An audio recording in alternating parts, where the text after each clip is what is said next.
gracias por asistir a esta tercera y última conferencia del ciclo de Ciencia para Todos. Es el segundo ciclo que hemos hecho este curso. Como leéis ahí en pantalla, es el tema a tratar sobre las nuevas tecnologías energéticas y sus implicaciones y la relación que tiene todo esto con los elementos críticos. El ponente, Juan Llamas, catedrático de la Escuela de Ingenieros de Minas de Madrid. Espero que después de esto os dé que pensar la situación que tenemos en relación a la producción de este tipo de estos elementos y la necesidad que tenemos de ellos. Y nada más, espero que os guste. Después, cuando acabe, no sé, el tiempo más o menos. Como una hora, un poquito. Bueno, si hay tiempo, que lo habrá. Si alguien quiere hacer alguna pregunta, por supuesto, que pida a la vez y se le permitirá. Vale, gracias.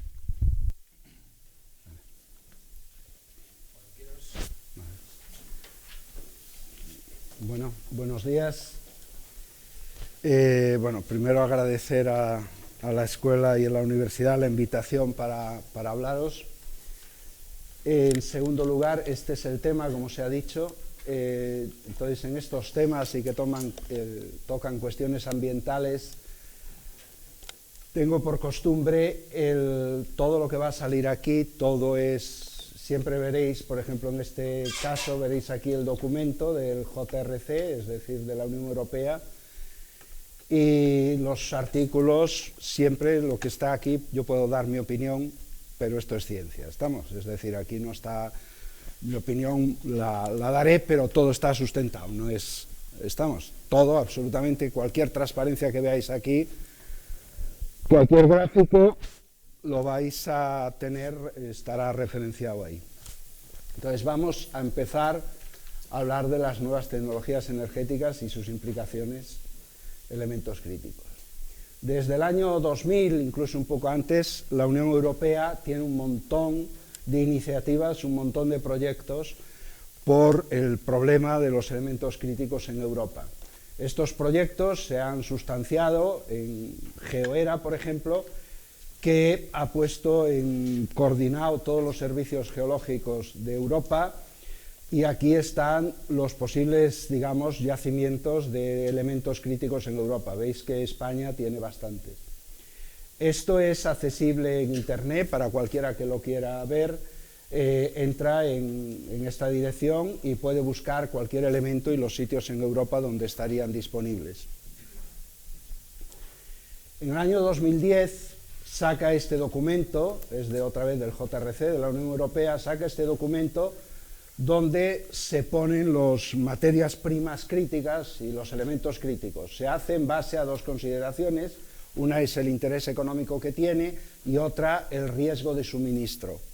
Entonces, coordinando esas dos cosas, sale una serie de elementos críticos, que son esos que se ven ahí, donde los que mayor riesgo tienen de suministro son las tierras raras y los minerales del grupo del platino que están arriba. Si se ve aquí abajo, es del mismo documento, se ve cómo las tierras raras, nuestra dependencia es prácticamente de China totalmente, estamos en manos de ellos.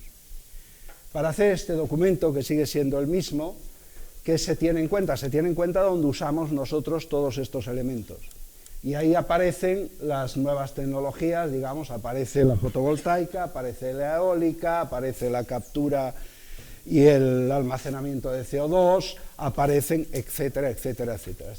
Aparece el coche eléctrico, pero también aparecen el hardware, aparecen los LED, aparece lo que es la microelectrónica, aparece un montón de cosas y aparece aquí abajo lo que es medicina.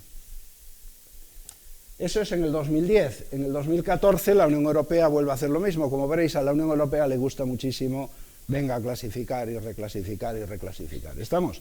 Pero vuelve a hacer lo mismo, otra vez con la importancia económica y el suministro, y le salen otros elementos, porque van cambiando con el desarrollo tecnológico, que son críticos. Aquí ya aparecen, en el mismo documento, aparecen estos dos gráficos, donde se puede observar, podéis ver, que en los 20 minerales o materiales más críticos, aquí están mezclados elementos y minerales. China prácticamente dependemos de ella, la Unión Europea, en el 50%. Y si cogemos los 50 candidatos a críticos que se estudian, los 54, pues China nos suministra el 25% de todos ellos. Vamos, está claro la dependencia. Aquí se ve también, este mapa es del mismo documento, por ejemplo, países que dominan prácticamente de forma casi completa algún elemento, el suministro de algún elemento. Por ejemplo, el niobio, Brasil, pero aquí se ve China, que tiene una lista bastante interminable.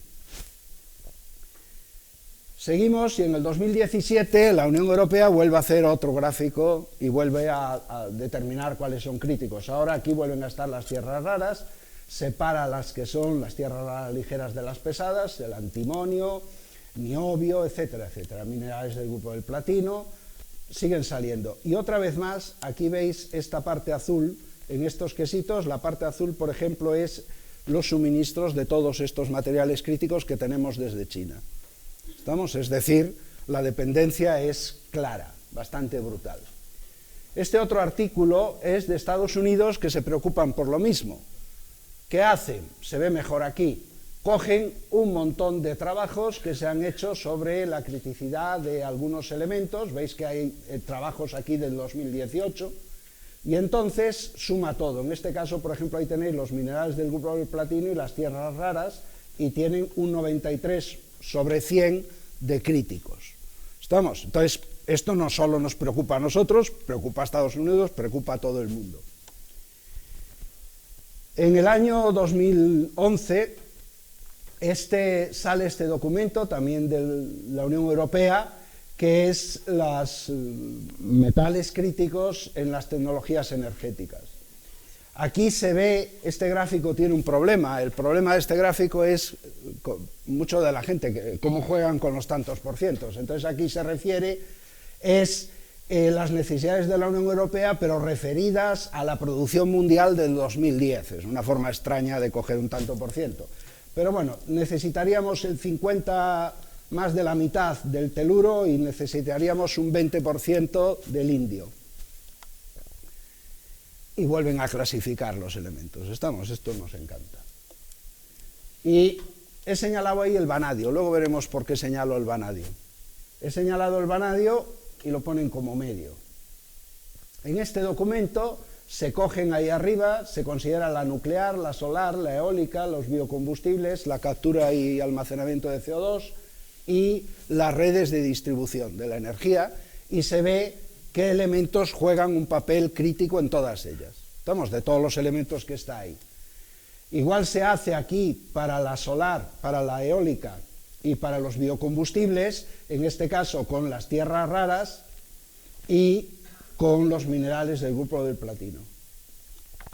Me fijo otra vez en el vanadio, y en el vanadio, luego veremos por qué. En el vanadio vemos que en este documento de la Unión Europea parece que tiene interés en la industria nuclear y en la captura y almacenamiento de CO2 únicamente. ¿Estamos? Esto es simplemente porque son las aleaciones de acero, son los aceros especiales que se necesitan en esta industria, para el casing, para entubar el tubo, para el secuestro, para el almacenamiento del CO2 y para la nuclear. Y vuelven a hacer otra serie de clasificaciones que, como veis, hay muchas, ¿estamos? Y diferentes. El vanadio sigue estando ahí. Tenemos aquí en el 2017 este otro trabajo, es del Banco Mundial, y hace dos escenarios. A 2 grados, es decir, que en el año 2050 la temperatura ha subido 2 grados, que ha subido 4 grados. El gráfico se refiere a esto, en realidad consideran también que han subido 6 grados la temperatura, ¿estamos? Entonces, este es el resultado, y es la demanda acumulada, digamos, comparada en el periodo 2013-2050. Entonces, ven que en algunos casos la demanda se dispara hasta un 1000 y pico por cien, hasta un 2000%, y en muchos de ellos un 200%. ¿Estamos? Es decir, vamos en ese sentido. Cuanto más restrictivos somos en limitar que suba la temperatura, más necesidad tenemos de estos elementos.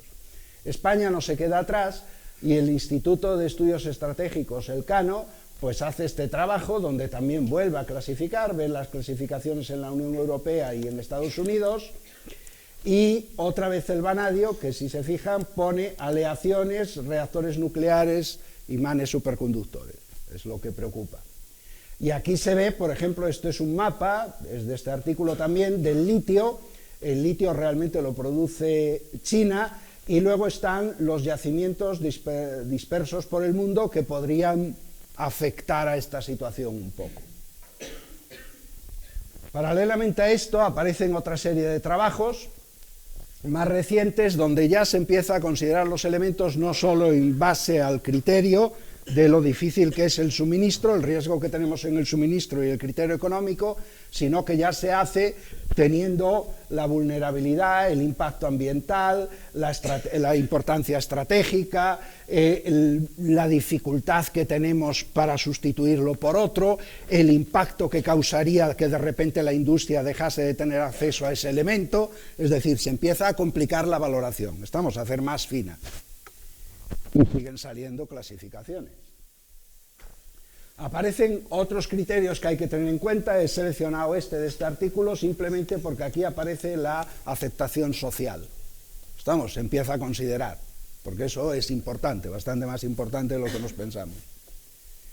Y luego este trabajo es clásico, este trabajo es muy reciente, es del 17 creo, y es de alemán, es del Instituto de Análisis de Riesgo alemán de la Universidad de Karlsruhe, y aquí se pone, es clásico el enfoque, es cuanto más riesgo hay, de que más probabilidad hay de que pase algo, y cuanto mayor es el daño que va a causar ese algo, más riesgo tenemos. Siempre esta zona de aquí es la de más riesgo, mayor probabilidad de que suceda el daño y mayor daño, mayor cantidad de daño. Entonces, hacen este enfoque, lo estudian, se hace en varias dimensiones, porque aquí, por ejemplo, se pone, aquí está el riesgo de suministro, pero aquí se pone el riesgo medioambiental, es decir, se hace en distintas dimensiones, y al final consideran todos estos parámetros, que es la susceptibilidad, el que se pueda sustituir, la importancia que tiene, medioambiental, geopolítica, social, etcétera, etcétera.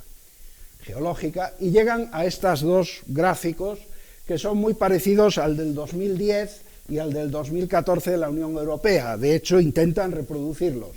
Aquí se ve que, por ejemplo, estos serían los elementos de mayor riesgo, que serían las tierras raras, el niobio, los minerales del grupo del platino, y en el 2014 que cambia y sería, pero siguen siendo las tierras raras los primeros. Y ellos, para Alemania, deciden utilizar estos criterios, pero en vez de hacerlo así con estas bandas, que es lo más clásico, definen unas áreas. ¿Por qué? Porque en esas áreas es más estable, los elementos si no están cambiando tanto de un año para otro, sino que se mantienen dentro de ese área, y además cada área permite un tipo de gestión. Entonces prefieren eso. Solo como curiosidad, porque no deja de tener su gracia, a los alemanes les sale que para ellos el elemento más crítico es el germanio. Lo cual tiene su chiste. Y vamos a otro artículo de alemán.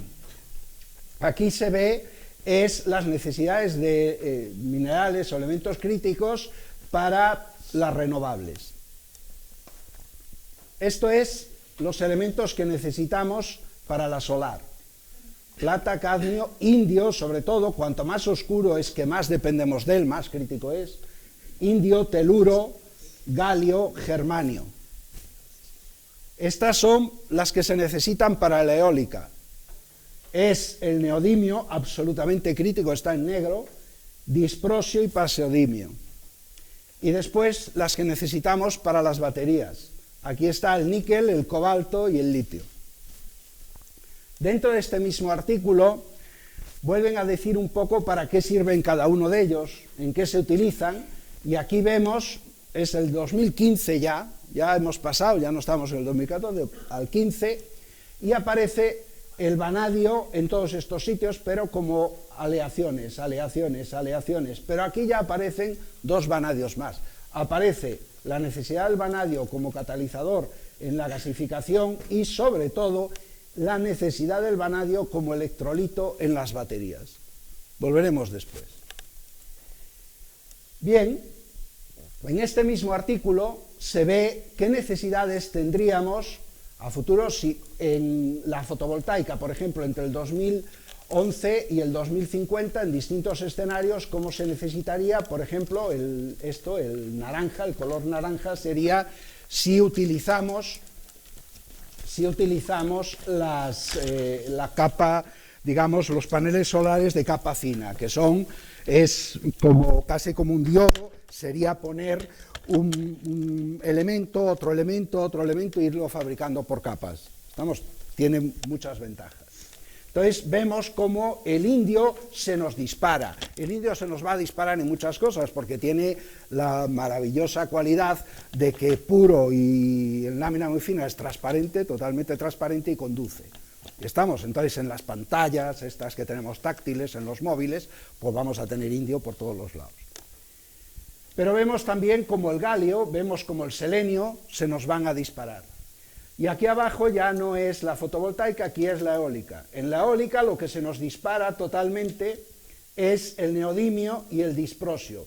Aquí se hacen 3 escenarios, que es que el tamaño de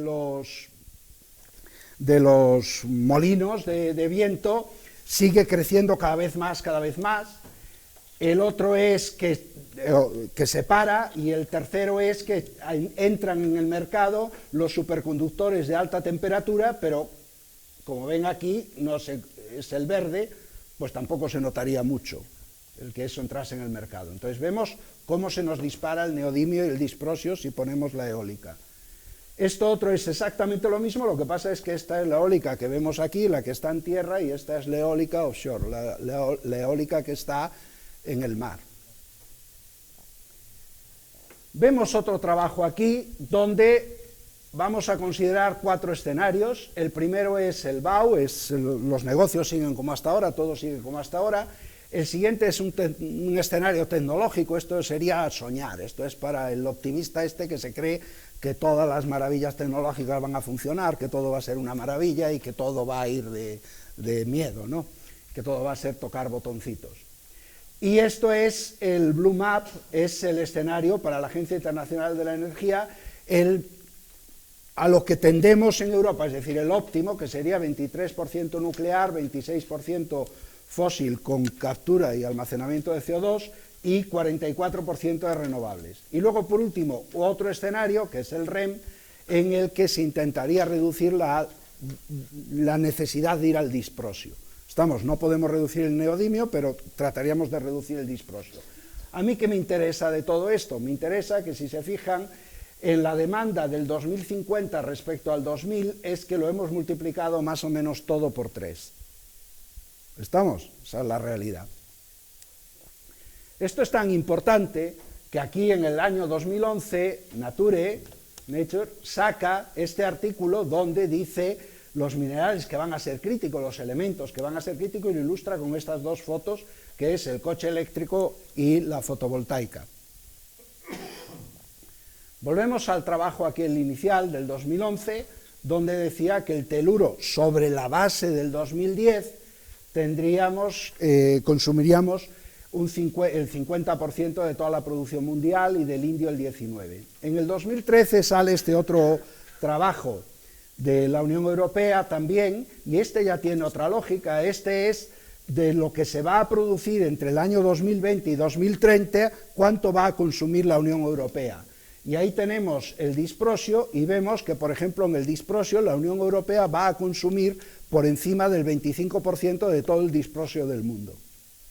Por supuesto, sin producirlo nosotros.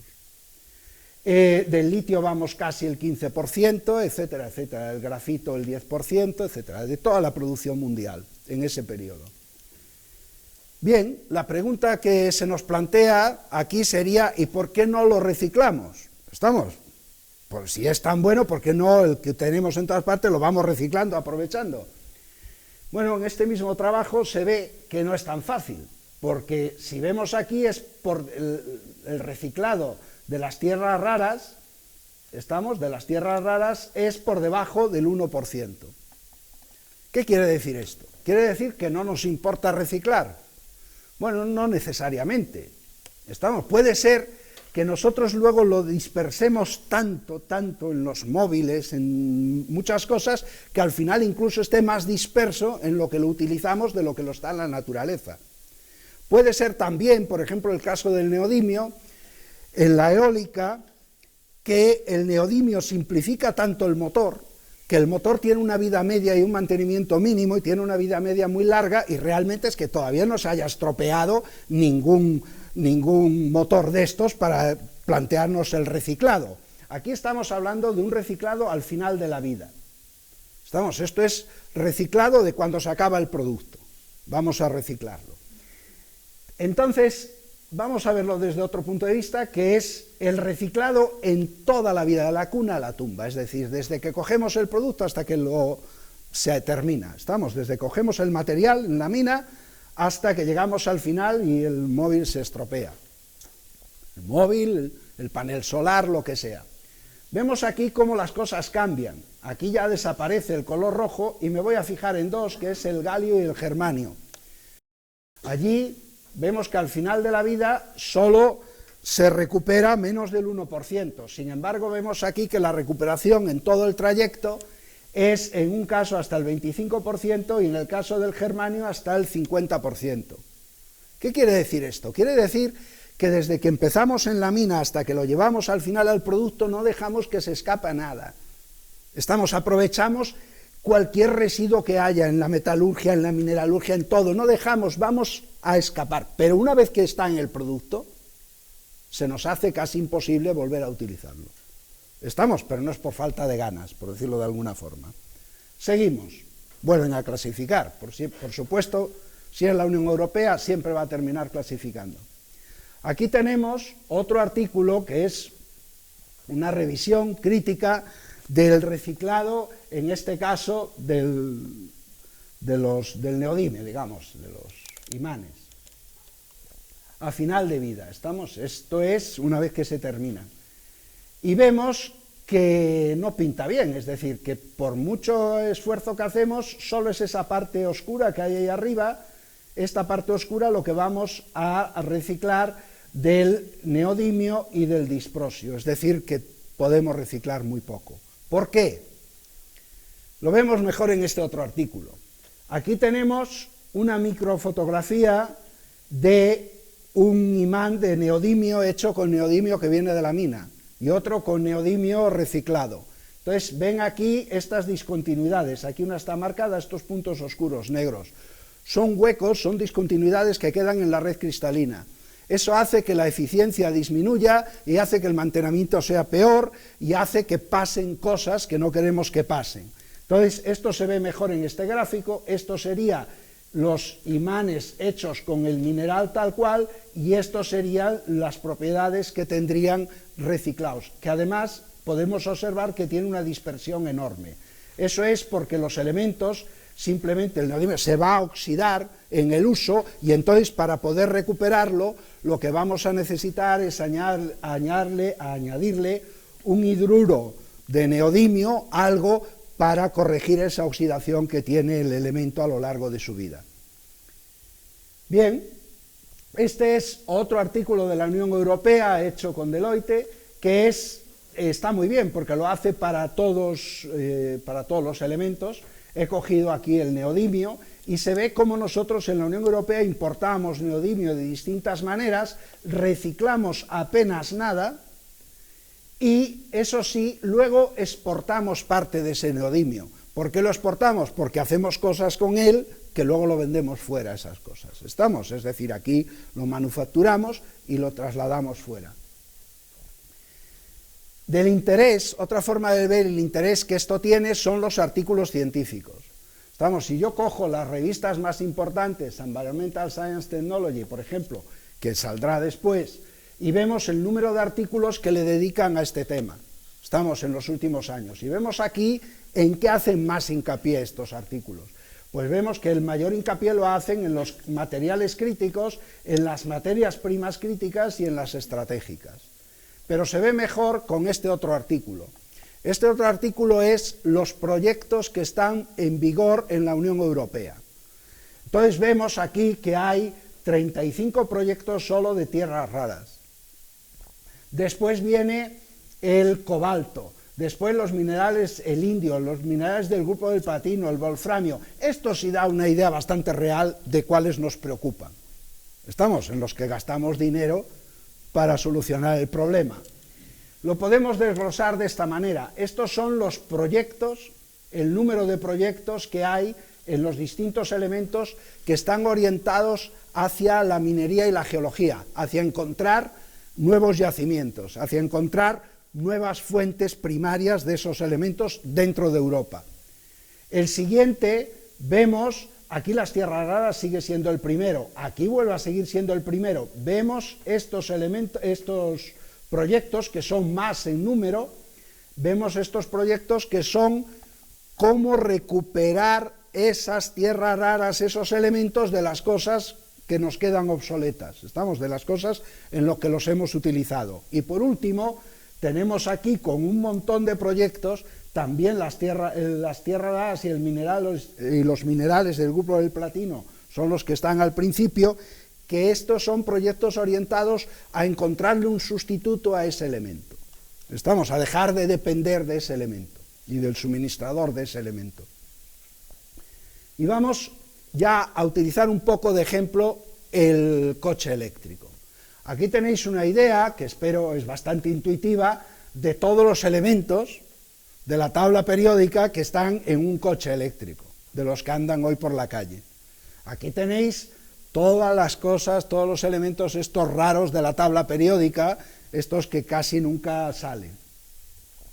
Entonces, si cogemos esto y lo vemos en kilos, un híbrido puede llevar más de 60 kilos de cobre.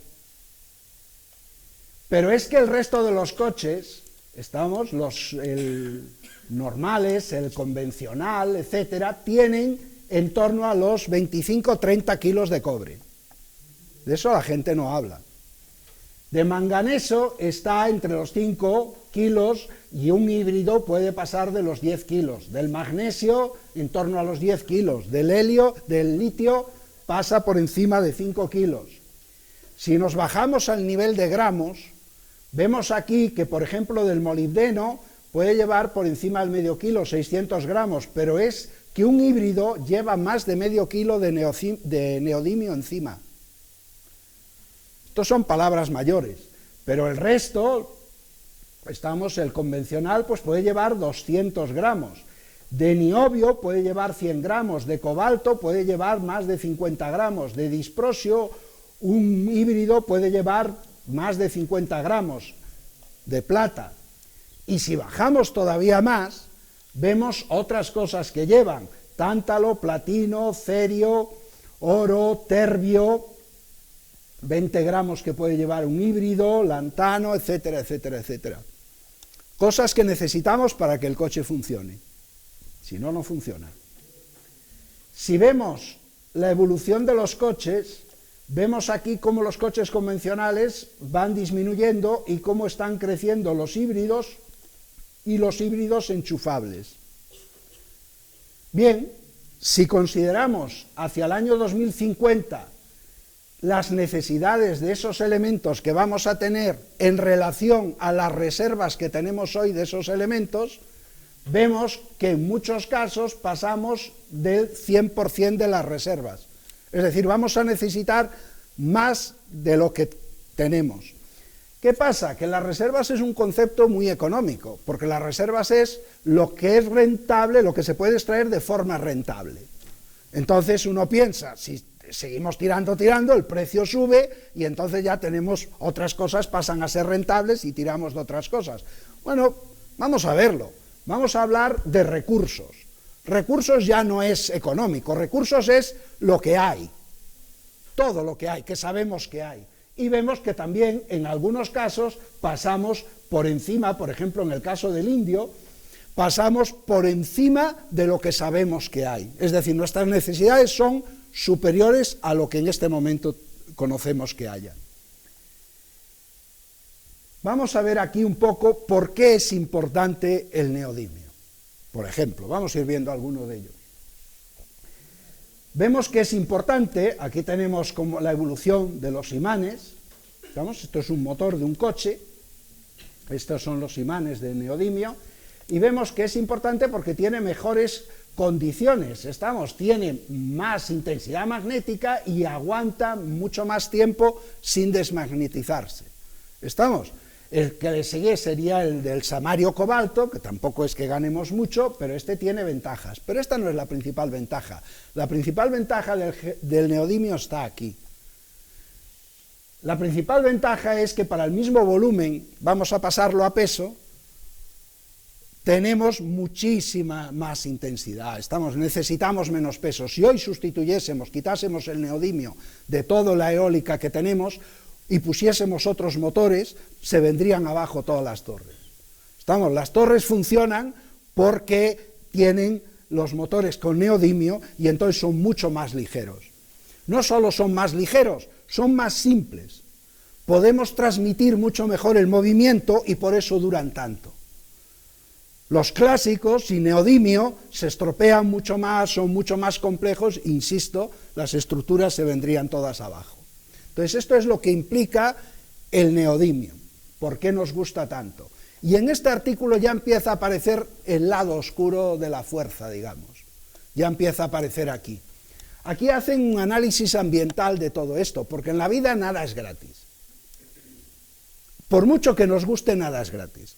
Y otra cosa que a mí es un poco de preocupar, hoy en día parece que la gente se cree que llega a cualquier sitio, compra algo, y en ese momento solo es responsable del uso que haga de eso. Pero no es para nada responsable de cómo ha llegado ese algo a su mano. Y las cosas no son así. Tú al comprar algo te haces responsable de cómo ese algo ha llegado a tu mano, no solo de cómo lo uses. ¿Qué ocurre? Que aquí vemos, por ejemplo, la creación de ozono fotoquímico. Si los imanes son de neodimio, hay mucho más riesgo, digamos, es mucho mayor la formación. Aquí tenemos el potencial de acidificación, mucho mayor. Aquí tenemos el potencial de calentamiento global, mucho mayor que si elegimos cualquiera de estos otros imanes que tenemos aquí. Aquí tenemos la eutrofización. ¿Por qué? Porque resulta que el neodimio, como otros elementos, están muy dispersos en la naturaleza y hay que mover un montón de cosas para conseguirlo. Es decir, nada es gratis. Entonces, lo que sucede es que esto normalmente no se cuenta, este tipo de cosas. Porque parece que el neodimio solo empieza a contar desde el momento en que lo tengo yo en la mano, desde que lo compro en el coche, en el motor, donde sea. Este es un artículo, esta revista es Environmental Science Technology, estaría entre las 4 primeras, ¿estamos? Y vemos aquí un gráfico del flujo de neodimio, de cobalto y de platino en el mundo. Vemos aquí, esto es Europa, esto sería Europa, esto sería Europa. Nosotros somos, ya vimos antes, importamos en algunos casos como el disprosio por encima del 30%, importamos todo eso y luego parte de eso lo exportamos, mucha nos la quedamos y parte lo exportamos en productos. Estamos en el centro de todo. ¿Por qué enseño esto? Veis aquí, está China, claro, y oculta un poco a Japón. Pero vamos a ver, bueno, antes una cosa, este gráfico indica algo curioso también. Esto es importadores y exportadores. Básicamente se puede resumir el gráfico como que casi todo el comercio de estos elementos está entre los ricos. ¿Estamos? Es un comercio donde los países más pobres están al margen de él. ¿Estamos? Aquí es un comercio entre ricos. Estamos, ya sean importadores o exportadores. Y vamos a ver Japón. Este es Japón. Japón está en blanco. Esto es el neodimio, el cobalto y el platino. Y esta es el riesgo minero. Digamos, esto es los problemas que genera la minería. Japón no tiene nada. Pero Japón, la mitad de los coches que andan por ahí, de los híbridos, por no decir la totalidad, vienen de Japón. ¿Qué pasa? ¿Que son muy limpios? No, son muy ricos. Y entonces ciscan la porquería fuera. Eso no es ser ecológico, eso es ser rico. Y aquí nos gusta mucho confundir el ser rico con ser ecológico, porque ser rico lo sabemos ser todos. Ser rico nos gusta a todos. ¿Estamos? Esto no tiene nada que ver con esto, esto tiene que ver que el neodimio todo se lo exporta a China, todo el problema. ¿Por qué? Porque el neodimio viene en su práctica totalidad de China. Vemos aquí el cobalto cómo lo exporta, y vemos aquí el platino también, prácticamente a Rusia, Canadá. Yo no tengo mapas de estos, porque no los hay, en relación a Europa, en relación a España. Entonces voy a ver después este problema desde otro ángulo. Vamos a seguir con el coche. Este es un trabajo de la Politécnica, de gente de la Politécnica de Madrid, que hace el estudio de los autobuses dentro de Madrid y considera distintos tipos de autobuses, el eléctrico y el híbrido con diésel. Y le sale que los mejores son el eléctrico con batería o el híbrido con diésel y batería. Pero claro, como aquí en Europa, casi todo el mundo solo considera las emisiones de CO2. Esto es mirar lo que queremos mirar, lo que queremos ver. Vamos a coger este otro trabajo que es de la Universidad de Yale. Si cogemos este otro trabajo que es de la Universidad de Yale, tiene esto aquí, y aquí considera ya el vehículo eléctrico y los vehículos de combustión interna, tanto el diésel como el de gasolina. Luego además considera el tipo de batería que llega, el tipo, si es de litio, el tipo en el eléctrico, cómo se suministra esa electricidad, es decir, se suministra por carbón, por gas natural, se suministra con el promedio europeo, etcétera. Lo estudia todo eso y hace el análisis de la cuna a la tumba, es decir, cómo se hacen los ciclos de vida, desde que empieza hasta que termina el producto, porque tú te haces responsable de todo. ¿Estamos? No, el producto para ti no nace el día que lo compras.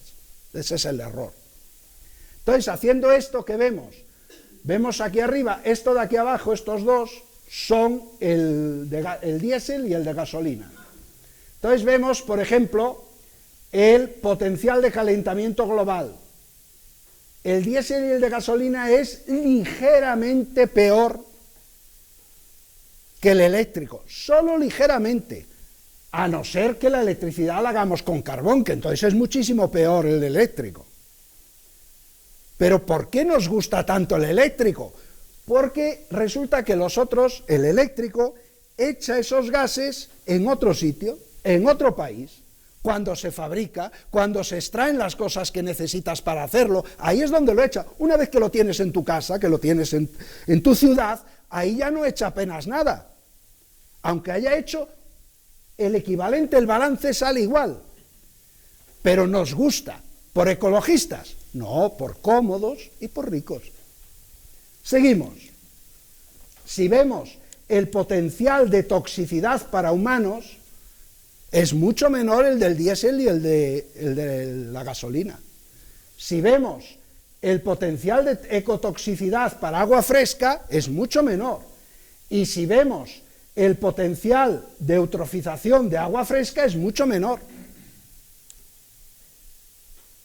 Pero no hablamos casi nunca del problema en su conjunto, solo hablamos de lo que respiramos, hablamos de nuestra casa, tener nuestra casa limpita, y a eso le llamamos ecologismo. Seguimos, vamos a ver otro artículo, y aquí vamos a ver distintas fuentes de energía. Aquí vemos shale gas, gas convencional, carbón, eólica, shale gas, otro tipo, gas licuado, gas natural, nuclear y solar. Y aquí los distintos impactos de la cuna a la tumba. El carbón es el que más tiene, tanto en toxicidad de agua fresca, como en toxicidad para humanos, como en toxicidad de agua marina. Pero es que el segundo que más tiene es la solar. ¿Y por qué? Porque los paneles no nacen en las tiendas. La maravilla de lo solar es que todo eso, todo ese problema lo hace, ¿dónde? En China, donde se haga el panel, por eso no los fabricamos aquí. ¿Estamos? Pero eso no adelanta nada. En medio ambiente la porquería muchas veces no importa dónde la sueltes, te va a llegar. ¿Estamos? Esto es estar calentitos en casa y no querer ver esto. Esto está publicado y vamos a verlo de otra manera. Del mismo artículo, la huella de agua de las energías, con diferencia, pero varios órdenes de magnitud, es la biomasa la que más tiene. Necesita una cantidad de agua que son, pero como 3 órdenes de magnitud más que cualquier otra fuente de energía. Bien, vamos a ver otra vez Environmental Science Technology, y esto es California. California es un buen análogo natural de España. Si queréis ver un poco cómo va a venir el futuro, mirar a California. California está más o menos igual, nosotros mirando al Atlántico, ella mirando al Pacífico, estamos más o menos a la altura, tenemos los mismos problemas, y ellos van un poco por delante, así que es un buen sitio para mirar y aprender. ¿Qué pasa en California? Pues pasa que en el año 2002 la huella hídrica se dispara. Es una huella hídrica externa, una huella hídrica que California echa fuera, trae de fuera, parte de Estados Unidos y parte de fuera de Estados Unidos. ¿Y cómo es eso? ¿Cómo de repente en el 2002 la huella hídrica, el consumo de agua de California se dispara de esta manera? Se dispara por esto que es el etanol. Se dispara porque en el 2002 California decide que hay que respirar mejor y entonces empieza a subvencionar, a promocionar el uso de etanol en los combustibles, en los coches. Y entonces empieza a utilizar etanol y la huella hídrica de California se dispara. Pero eso sí le importa de otro lado. ¿Estamos? Pero no es gratis. Volvemos a lo mismo. Y España, de esto sí tengo un gráfico y por eso quería ponerlo y por eso he metido el agua aquí en el medio. Esta es de la misma revista y es el comercio del agua, la huella hídrica del agua dentro de la Unión Europea. Es este gráfico que es espectacular. Si lo partimos a la mitad, que es como hay que verlo, esta parte verde de aquí es el agua que los distintos países, es comercio únicamente dentro de la Unión Europea. Es el agua que los países de la Unión Europea exportan en sus productos. Y aquí lo que importan, estos somos nosotros, los azules. Consumimos el 30% de toda el agua que se comercializa incorporada a los productos de toda la huella hídrica de europea. Pero no nos preocupa, ni siquiera nos enteramos, ni siquiera lo sabemos. Nos preocupa que llueva, que haga buen tiempo y, por supuesto, seguimos regando y seguimos plantando maíz en tierra de secano. ¿Estamos? Eso no importa nada. Es espectacular, por eso la he puesto. Vamos a seguir con esto. ¿Dónde están los magnetos, es decir, los imanes? Pues veis aquí que están en los solares, en la eólica, están en los vehículos eléctricos, etcétera, minibuses, etcétera. Y aquí aparece e-bike. Si vemos aquí la demanda para las baterías, vemos otra vez los vehículos eléctricos y ahí aparece otra vez las bicicletas eléctricas. Las bicicletas eléctricas, ¿por qué las traigo a cuento? Mirad, este es el número de bicicletas que se vendieron en el mundo en 2013. 32 millones de bicicletas eléctricas en China. Y esto es el neodimio incorporado a las bicicletas eléctricas y al coche eléctrico y al coche híbrido. Es del mismo orden de magnitud. Este está creciendo más rápido, pero es del mismo orden de magnitud. Pero eso no nos preocupa, las bicicletas son geniales, son ecológicas, y mucho más si no hay que dar pedales. ¿Cómo se traduce eso? Se traduce en que el coche eléctrico y las bicicletas eléctricas, sin contar los patinetes, estamos, sin contar los patinetes, pues este es el neodimio. Están prácticamente en la misma proporción. El praseodimio en la misma proporción, lo único que baja es el disprosio, porque el disprosio, ya visteis antes que había un escenario que se intenta reducir la dependencia del disprosio, y en las bicicletas eléctricas se piensa que se puede, bueno, que dé algo de pedales el chico. ¿Estamos? ¿Dónde está el neodimio? Pues está en todas estas cosas, no solo está en la eólica, está en los discos duros de los ordenadores, está en los motores industriales, está en el aire acondicionado, está en un montón de cosas, pero mucho está en los auriculares que llevamos, que todo el mundo va por la calle. Los buenos, todos son de neodimio. ¿Estamos? Porque el altavoz, todos los altavoces buenos llevan neodimio. Antes un altavoz bueno medía así 1 metro. Y hoy tienes la misma calidad de altavoz en un altavoz de juguete. En los cuchillos esos que vemos cuando vamos a comprar y que parece magia que se queden pegados y no se caigan, porque es neodimio. En todos esos motorcitos que mueven cosas pequeñas, ya sea en el coche, donde sea, se consigue porque es neodimio. Los discos duros de nuestros ordenadores y, por supuesto, en los hospitales. Cada vez que vais a hacer, que os hagan una revisión. Ahí está el neodimio también. Y el litio. El litio hay que tener cuidado, porque es que ahora con el coche eléctrico necesitamos mucho litio, etcétera. ¿Dónde está el litio? En este momento, ¿dónde tenemos el litio? Solo un 25% del litio está en los coches eléctricos y bicicletas. ¿Estamos? Coches eléctricos y bicicletas. Esta parte de aquí es bicicleta.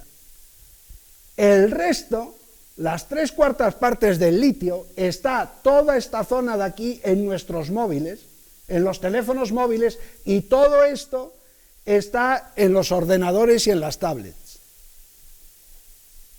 Pero eso sí, nos preocupa el coche eléctrico, hablamos del coche eléctrico, de la tablet, de eso no, porque eso es nuestro, y eso es chulo, y eso es moderno. Pero es espectacular. ¿Dónde está el litio? No está en los coches eléctricos. ¿Estamos? Aunque siga creciendo. Y los LEDs. Hoy en día vais a una tienda y os dicen que si queréis la bombilla de LED, sí, que es moderna, dura más, es mucho mejor, consume menos, etcétera, y os le dicen si queréis que sea cálida, si queréis que la luz os pegue, incluso las hay de colorines. Eso es desde hace poco. ¿Y cómo se consigue eso? Primero, ¿dónde están los LEDs? Bueno, los LEDs no están la mayoría en las bombillas que compráis, la mayoría de los LEDs del mundo están en las televisiones. No son las bombillas todavía le queda camino y camino para alcanzar el consumo de LEDs en los televisores. Y ahí tenemos pues todos los elementos, gadolinio, itrio, tierras raras, galio, germanio, etcétera. Y claro que intentamos sustituir esos elementos. ¿Cómo se intentan sustituir? Pues se intentan sustituir con nuevas tecnologías, disminuyendo el europio, el itrio, y dejando de tener que utilizar terbio, germanio, o esto que está en desarrollo, está en prototipo, en que ya también deja de utilizar el europio, el terbio y el itrio. Y esto que no arranca. Este es el camino. Actualmente utilizamos todos elementos. En el 2020 se supone que los LED que vayamos a comprar y los LED de los televisores, pues utilizarán menor número de elementos. Y a partir del 25 se espera que los orgánicos, pero seguirán necesitando indio. El indio, ya os dije antes, la curiosidad que tiene de ser conductor y transparente a la vez. Y para hacer que sea libre de indio, Bueno, pues para hacer que sea libre de indios se le está dando vueltas, hay mucha investigación, ahí tenéis distintas alternativas, unas están en prototipo, otras están que no, y bueno, es investigación y desarrollo. No hay nada de momento así a corto plazo. Seguimos con otro tipo de materiales, los aceros especiales. Los aceros especiales, esto lo he puesto sobre todo, veis aquí, se necesita que trabajen a muy altas temperaturas. Por ejemplo, en la nuclear. ¿Qué ocurre? Los mejores, pues cadmio, renio. El cadmio es curioso, porque resulta que el cadmio tampoco había, pero ahora el mayor productor de cadmio es Francia. ¿Por qué? Porque Francia tiene toda su energía nuclear, básicamente, el 90 y tantos %. Entonces, ellos tienen ese problema y se han preocupado de buscar el cadmio, de explotarlo, y hoy es un negocio el cadmio para ellos, porque se lo venden a los demás, pero es algo que ellos han ido buscando para no depender, que esa es la lección un poco nuestra en relación a las tierras raras. ¿Estamos? Y el renio. Aquí vemos las dificultades que hay para sustituirlo. Y veis, por ejemplo, que hay dificultades serias. El cadmio no, por ejemplo, porque se sustituye por el renio.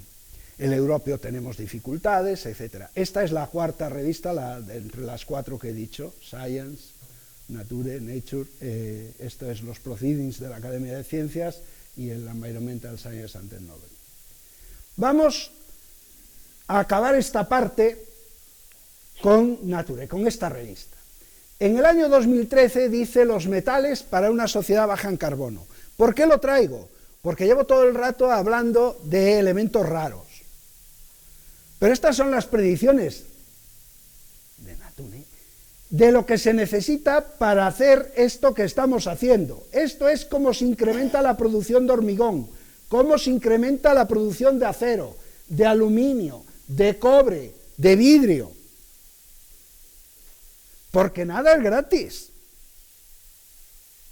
Aunque pongamos en la eólica, lo que sea, necesitamos estas cosas. Esto es también de Nature, es la economía circular. A mí me gusta es del 2016, simplemente porque es de Nature, es de esta revista. Es otro, mejor que andar mirando otras cosas. Aquí pone lo que es la economía circular, que es reciclar, reutilizar, todo eso, pero cuidado, Nature.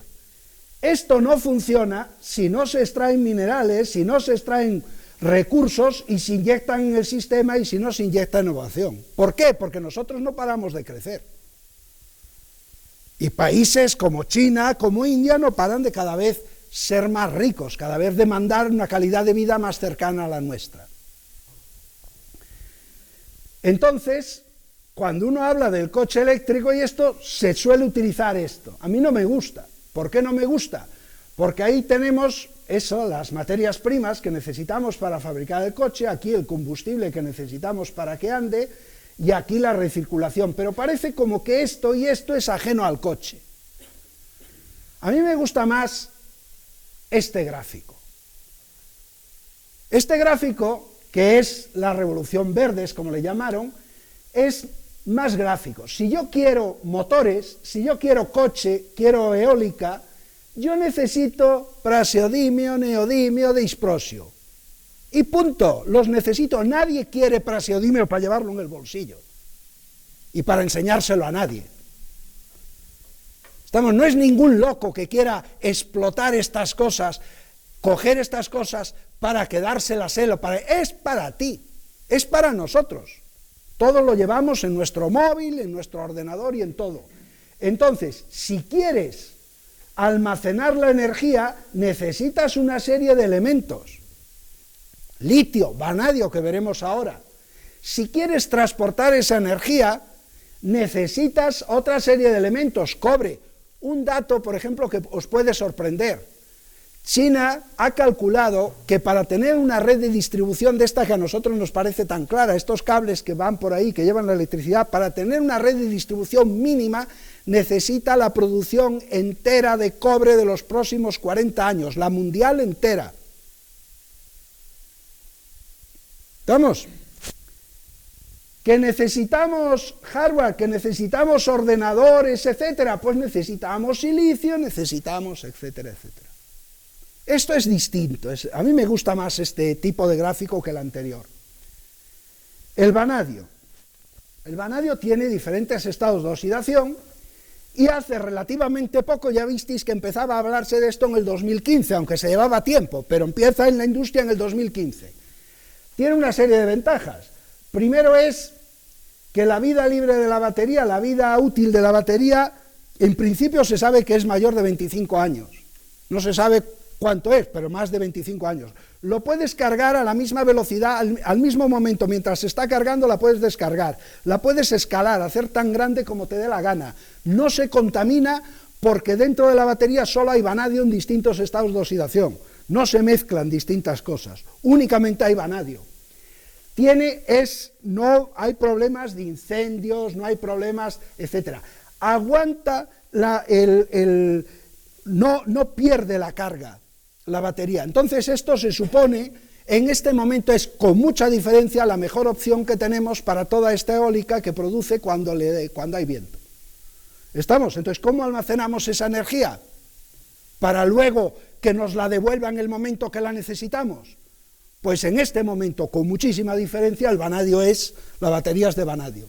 Entonces, ¿cuáles son las expectativas? Pues que este es el 2015, es que el vanadio crezca de esta forma exponencial. Y si lo vemos a nivel de países y a nivel de todo el mundo, desde ahí no lo veis, pero esas dos flechas es España, entre estos países. ¿Por qué? Porque España en estas cosas es una potencia mundial. Tenemos un montón de eólica y con las renovables. Y habrá que hacerse responsables de eso. Y vemos aquí el gráfico, ¿dónde hay vanadio? Otra vez en China y parte en Estados Unidos y parte aquí en África, pero nada en Europa. Pues va a ser que no. Este es el gráfico del vanadio, este es el mapa geoquímico del vanadio, esto lo podéis bajar vosotros en vuestros ordenadores, metéis Atlas Geoquímico, el IGME y se os engancha el Google Earth. De cualquier elemento a la tabla periódica y veis el mapa de ese elemento en toda España. ¿Estamos? Y está pagado por nosotros, es público. Entonces vemos que sí tenemos vanadio. Lo que no tenemos probablemente sea las ganas, tengamos las ganas de las baterías esas que son chulísimas para la eólica, pero no las ganas de tener las consecuencias. ¿Estamos? Intentaremos ir una vez más de ricos y diremos que vamos de ecologistas. ¿Qué más cosas tenemos en España? Pues aquí tenéis el praseodimio, el neodimio, el mapa del disprosio, el mapa del litio, incluso el indio, que como veis casi toda España está por debajo del límite de detección. Pero también hay indio. ¿Por qué? Porque la geología de España es muy compleja y este es el mapa metalogénico, estos son todos los potenciales yacimientos solo de España. Pero es que si vamos a la Unión Europea, lo que veíamos al principio, estos son los potenciales yacimientos dentro de la península de todos estos elementos críticos de los que llevo ya un rato hablando. ¿Estamos? Pero no tenemos ninguna voluntad de hacernos responsables de eso, solo de ir a la tienda y comprarlo, que el problema sea del otro. ¿Estamos? Este vuelve a ser de los proceedings y ¿tiene problemas medioambientales explotar estas cosas? Bueno, lo he resumido aquí. Esta es la parte ambiental, el riesgo ambiental. Y se ve que todos estos elementos están en azul, es decir, que se pueden hacer las cosas bien y no tiene un riesgo. Vamos, todo tiene un riesgo, pero que el riesgo es gestionable. Lo que no tenemos es las ganas de gestionarlo. Me voy a Science. Science, esto es del año 2014. Es cómo las empresas transmiten su huella ecológica hacia atrás, hacia otros países, hacia otras empresas. Bien, a mí lo que me interesa, y esa es básicamente es la idea más fuerte que yo quisiera transmitir aquí, es que la huella la llevas en el producto, la huella está incorporada al producto. Cuando compras el producto te haces responsable de esa huella ecológica. Me importa poco, nos debería importar muy poco toda la historia que la empresa tenga detrás. Que lo traiga de China, que lo traiga de donde sea. Si lo compras, tú te has hecho responsable de eso. A mí me gusta decir, como gallego me gusta decir, si crees que pescar es malo, deja de comer peces. No prohíbas pescar delante de tu casa y sigas comiendo peces, porque eso no es que la pesca sea mala, eso no es ser ecologista, eso es ser rico. Lo coherente es que si la pesca es mala, dejes de comer peces. Sigo con Science. Esto es algo que os puede sorprender, pero que está en todas partes. Lo que pasa es que son cosas de las que no se habla, es del 2015. Desde hace mucho tiempo se cuantifican los 6 problemas más importantes que tenemos como planeta, que tenemos como humanidad. Ambientales. Ahora se añaden otros 3 que tienen ahí un signo de interrogación porque falta cuantificar. Si os dais cuenta, el cambio climático, que es de lo que todo hablamos, no está en rojo, no es con diferencia ni con diferencia el peor de todos. El peor de todos es la biodiversidad. El siguiente que tenemos peor es el nitrógeno. Todos seguimos echando aquí nitrógeno, todos echamos abono, se echa abono. Es el único parámetro en todo el mundo que cada vez, en vez de ser más estricto desde el punto de vista ambiental, la legislación cada vez es más laxo, porque es más difícil cumplirlo. Porque se echa demasiado abono, se percola y se va al agua subterránea. Y el fósforo. Aquí al lado tenemos España. Fijaros que el agua fresca está en verde, ni siquiera está en amarillo, está en verde, no ha pasado este primer círculo. El agua fresca no es un problema a nivel mundial. Pero ahora nos vamos a España. En España veis que aparece ahí en rojo en fósforo. Veis que aparecemos aquí en rojo en agua fresca, pero en rojo. Ya visteis antes cómo importábamos el 30% de todo el comercio de agua de la Unión Europea, pero de esto no hablamos. Vamos a hablar de otras cosas. Esto es Nature. Y esto es la biodiversidad. Mirad cómo está España y mirad cómo está cambiando. Otra vez en rojo. Esta es la huella humana y esta es la biodiversidad. Mirad cómo está España en biodiversidad y el sur de Europa. Eso sí, nos preocupa muchísimo el Amazonas. Que por cierto, el Amazonas no está en rojo. Pero estamos preocupadísimos por el Amazonas. Pero por nosotros no estamos preocupados. Voy a ir acabando ya. Esto es de hace un mes. Este artículo vuelve a ser la huella, digamos, de terrestres, biodiversidad e invertebrados. Mirad cómo está aquí Europa. ¿Pero por qué lo pongo? Porque mirad aquí Malasia e Indonesia. Está fatal, pero Malasia e Indonesia, que está aquí, está mal. ¿Por qué? Por nuestra culpa. Somos los europeos. Indonesia tiene un triste récord. Tristísimo. Ellos, 11. Y casi todas las que emiten es por cambio de uso del terreno, por cargarse la selva para plantar palma. Y la palma nos preocupa desde hace un poco porque parece que engorda y no sienta bien. Que no, que cuando vas a echar gasolina en toda Europa, el gasóleo, el diésel, lleva un 5% de biodiesel. Un 5% que no se produce en Europa. Un 5% que es lo que les compramos aquí. Y que es lo que está haciendo que toda la selva se vaya a freír espárragos y que tengan esas emisiones y que esté desapareciendo la biodiversidad ahí. Pero alguien aquí ha decidido que el biodiesel es genial, es muy bueno.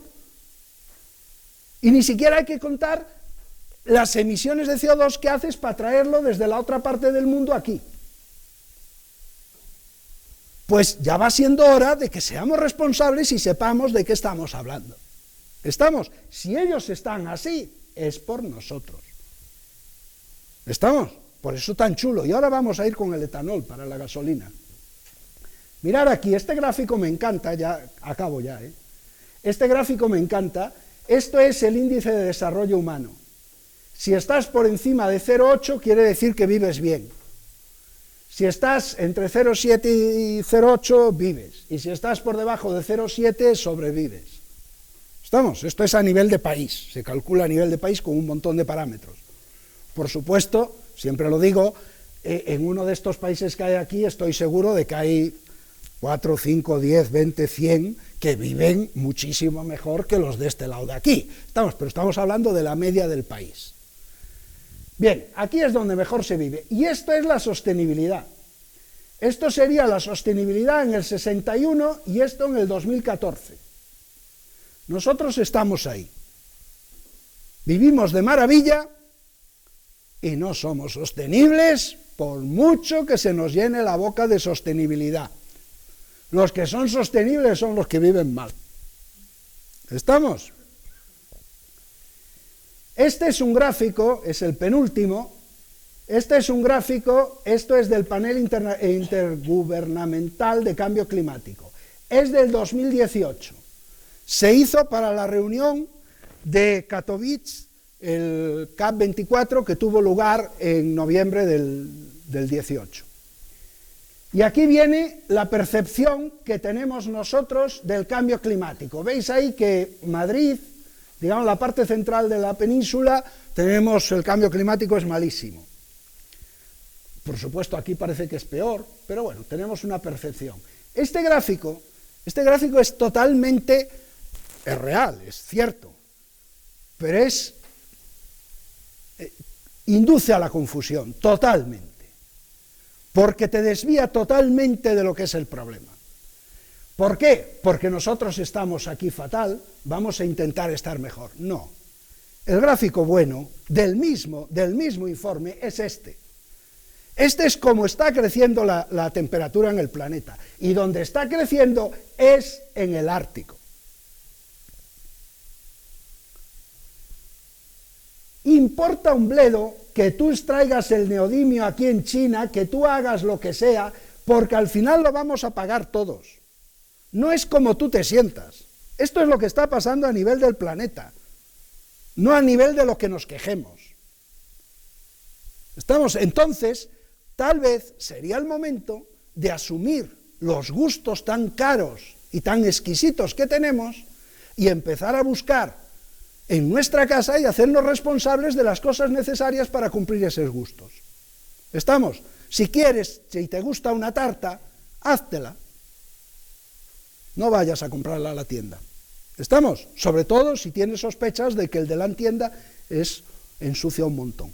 ¿Estamos? No hace las cosas como se debieran. Aquí la legislación es muchísimo más estricta de lo que pueda ser en China, y hay países que ni siquiera la tienen. ¿Estamos? De hecho, en mucha parte del mundo la legislación que se aplica es la del Banco Mundial porque es la única que hay. Ellos no tienen ninguna para aplicar en su país y lo compramos de ahí. Podríamos aplicarlo, por ejemplo, al cobalto. El cobalto que también está en nuestras baterías. ¿Estamos? El cobalto, en su mayor parte, todo lo que compramos de cobalto se lo compramos a los chinos. Pero los chinos, todo ese cobalto, el 80% lo llevan de la República Democrática del Congo, donde, por ejemplo, trabajan niños en las minas, por decirlo lo más suave de lo que se pueda decir. No nos preocupa, seguimos comprándolo. Bueno, ya acabo. Esta es la tabla periódica. Todos los juguetes que tenéis aquí está la medicina, las televisores, los coches eléctricos, digamos, todos los juguetes que nos gustan, la aviación, los drones, todas esas cosas. Aquí están los chips, las pantallas, etcétera. Ahí están bicicletas, está el láser, etcétera. Bueno, eso es lo que nos gusta y lo que queremos. La pregunta que os tenéis que hacer, o que me gustaría por lo menos que os la quedaseis haciendo, es, si nosotros tenemos estas cosas aquí, ¿vamos a intentar realmente nosotros atender a nuestras necesidades?